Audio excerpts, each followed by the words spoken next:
आज हम इंटरमीडिएट कक्षा 12 संस्कृत के पाठ्यक्रम में निर्धारित चंद्रापीठ कथा को प्रारंभ करेंगे। छात्रों ने चंद्रापीठ कथा के कक्षा 11 में निर्धारित पाठ्यक्रम में देखा कि महाश्वेता अपना सारा जीवन वृत्तांत बताने के बाद चंद्रापीठ को लेकर अपनी सखी कादंबरी के नगर में प्रवेश करती है। वह उसके महल में जब पहुंच जाती है तभी से जो कथा का प्रारंभ है कक्षा 12 के पाठ्यक्रम में निर्धारित है।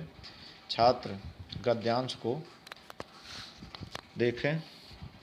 सा तु समुत्थाय महाश्वेतां स्नेह निर्भरम कंठे जग्राह महाश्वेतापि दृढ़तर दत्त कंठग्रहा तामवादीत सख कादंबरी भारतवर्षे राजा तारापीडो नाम तस्ययम् आत्मजः चंद्रापीडो नाम दिग्विजय प्रसंगेन अनुगतो भूमिमिमाम् एष च दर्शनात् प्रभृति मे निष्कारण बंधुतां गतः कथिता चस्य बहुप्रकारकं प्रिय सखी तत् अपूर्व दर्शनोऽयम् इति विमुच्य लज्जाम् अविज्ञातशीलः इत्यपहाय शंकां यथा मयि तथा अत्रापि वर्ततव्यम् इत्यावेदिते तया चंद्रापीडः प्रणामम् अकरोत्।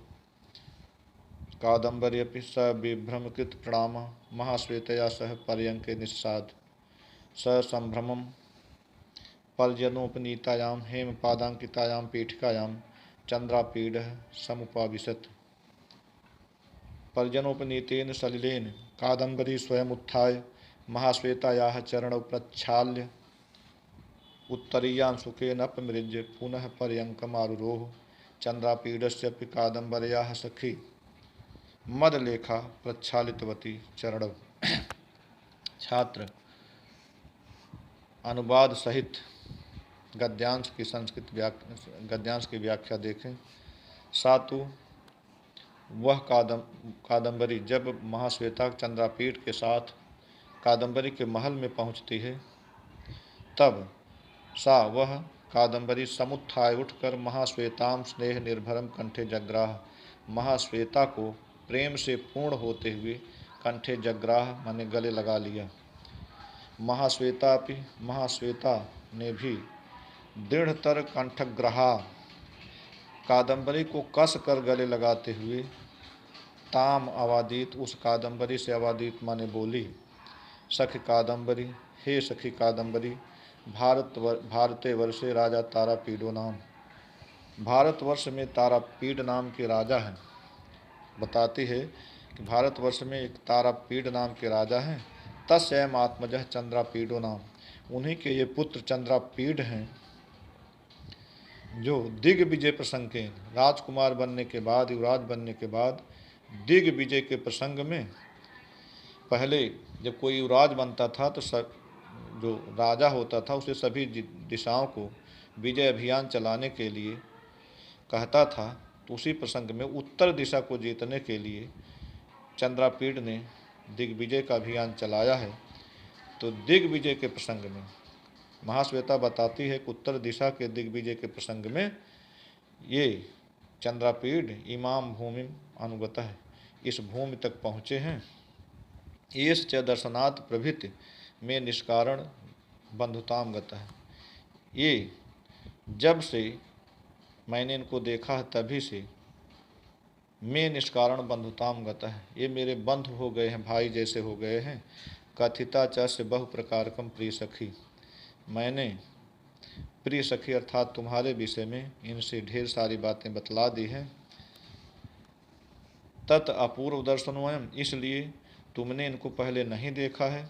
इति विमुच्य लज्जाम इस प्रकार से होने वाली लज्जाम विमुच्य लज्जा को छोड़कर अविज्ञातशील है इनके चरित्र स्वभाव के विषय में तुम्हें जानकारी नहीं है तुम्हें पता नहीं है। इत्य इस कारण से शंकाम अपहाय होने वाली शंका को छोड़कर यथा मयि तथा अत्रापि वर्ततव्यम जैसा मेरे साथ वैसा ही इनके साथ भी व्यवहार करना। इत्यावेदिते महाश्वेता के आवेदिते तया महाश्वेता के ऐसा कहने पर चंद्रापीड प्रणामम अकरोत् चंद्रापीड ने कादंबरी को प्रणाम किया। कादंबरी भी सविभ्रम कृत प्रणाम उतावले में घबराहट पूर्वक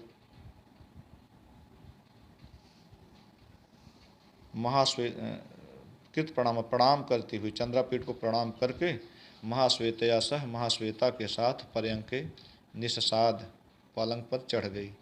जब चंद्रापीठ ने कादंबरी को प्रणाम किया तो कादंबरी भी लज्जावश विभ्रम घबराहट पूर्वक चंद्रापीठ से प्रणाम किया और महाश्वेता के साथ पलंग पर जाकर बैठ गई।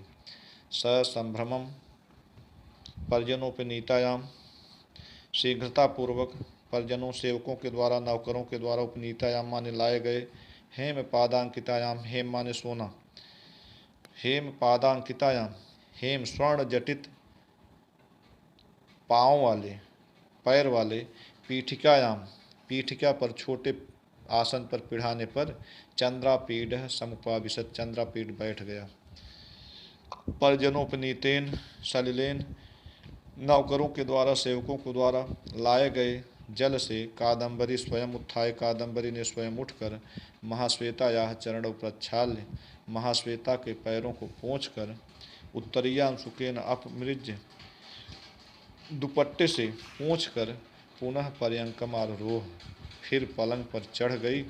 चंद्रापीडस्यपि चंद्रापीड के भी चरणों पैरों को कादंबर्याः सखी मदलेखा प्रक्षालितवती चंद्रापीड के पैरों को कादंबरी की सखी मदलेखा ने धोया। महाश्वेता के पैरों को कादंबरी ने स्वयं धोया और अपने दुपट्टे से उसे पूछा और चंद्रापीड के पैरों को कादंबरी की सखी मदलेखा ने प्रक्षालितवती धोया।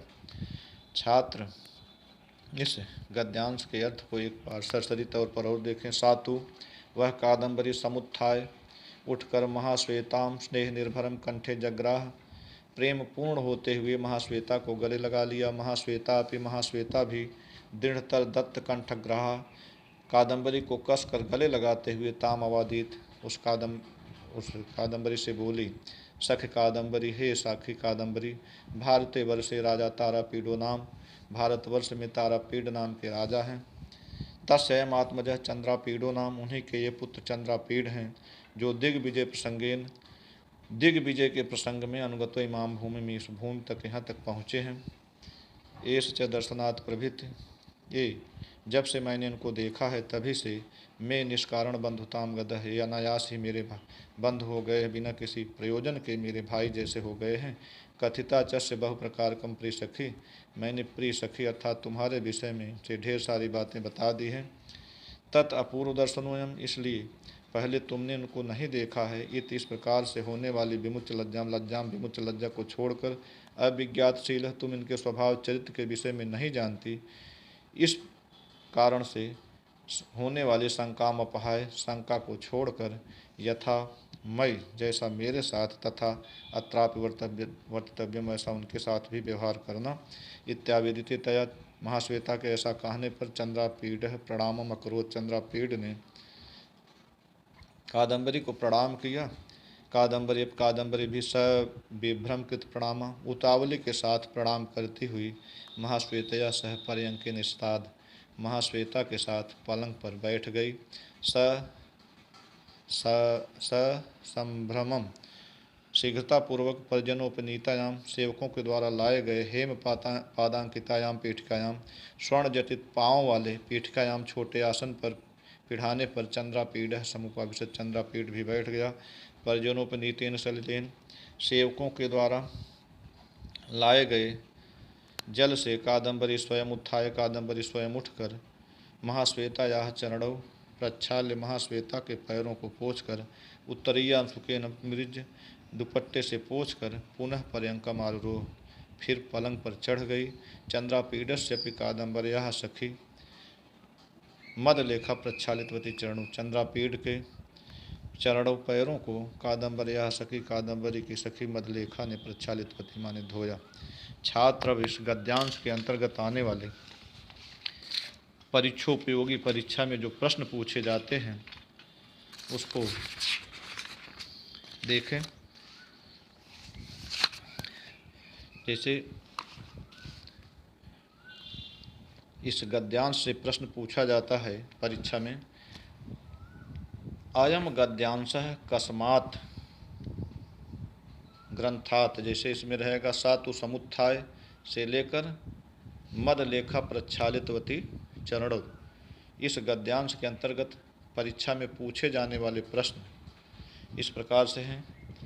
अयम गद्यांशः कस्मात् ग्रंथात् उद्धृतम अस्ति, अथवा अयम गद्यांशः कुतः उद्धृतम अस्ति। ये प्रश्न हो सकता है। इसका उत्तर है अयम गद्यांशः चंद्रापीड कथात् उद्धृतम अस्ति।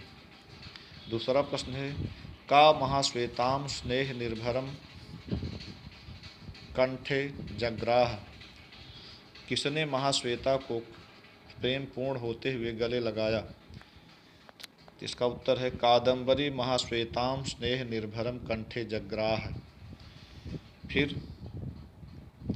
अगला प्रश्न है चंद्रापीड कस्य आत्मजः आसीत्, चंद्रापीड किसका पुत्र था। इसका उत्तर है चंद्रापीड तारापीडस्य आत्मजः आसीत्, चंद्रापीड तारापीड का पुत्र था। कादम्बरी कया सह पर्यंके निषसाद, कादम्बरी किसके साथ पलंग पर बैठी। इसका उत्तर है कादम्बरी महाश्वेतया सह पर्यंके निषसाद, कादम्बरी महाश्वेता के साथ पलंग पर बैठी। हेमपादांकितायाम, अगला प्रश्न है हेमपादांकितायाम पीठिकायाम कह समुपाविशत, स्वर्ण जटित पैरों वाले पिढ़ाने पर आसन पर कौन बैठ गया। इसका उत्तर है हेमपादांकितायाम पीठिकायाम, हेमपादांकितायाम पीठिकायाम चंद्रापीडः समुपाविशत।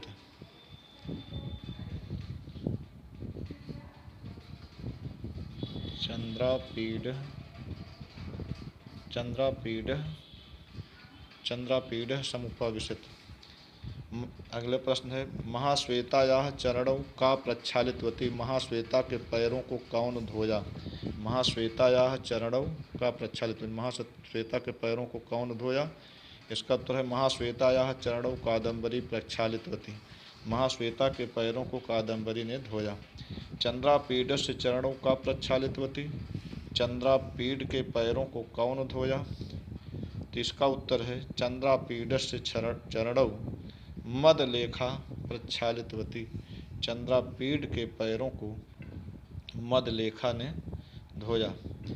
छात्र इसी तरह से इस गद्यांश में जो परीक्षा में पूछे जाने वाले संभावित प्रश्न हैं लगभग यही हैं। इसके अतिरिक्त भी प्रश्न पूछे जा सकते हैं। छात्र इस गद्यांश के अनुवाद को, इसकी व्याख्या को, अर्थ को अगर बार बार पढ़े रहेंगे तो इन प्रश्नों के उत्तर देने में सुविधा होगी। और इसमें से यह भी पूछा जाता है कि किस पद में कौन सी विभक्ति है। जैसे पूछा जा सकता है आत्मजः, आत्मजः में प्रथमा विभक्ति है। पूछा जा सकता है पीठिकायाम, पीठिका पिढ़ाना कौन सी विभक्ति है, सप्तमी विभक्ति है। सलिलेन में कौन सी विभक्ति है, तृतीय विभक्ति है। और शब्दार्थ भी पूछे जा सकते हैं। जग्राह माने लगा लिया, आत्मजः माने पुत्र, सलिल माने जल, पीठिका माने आसन, छोटा आसन, पिढ़ाना। तो छात्र गद्यांश को इस जो आज पढ़ाया गया इसको 2 बार 3 बार सुने और इस जो प्रश्नोत्तर कराया गया है इसको भी बार बार पढ़ करके इसको समझ लें, जिससे परीक्षा में उनको सुविधा हो सके। इसी के साथ धन्यवाद।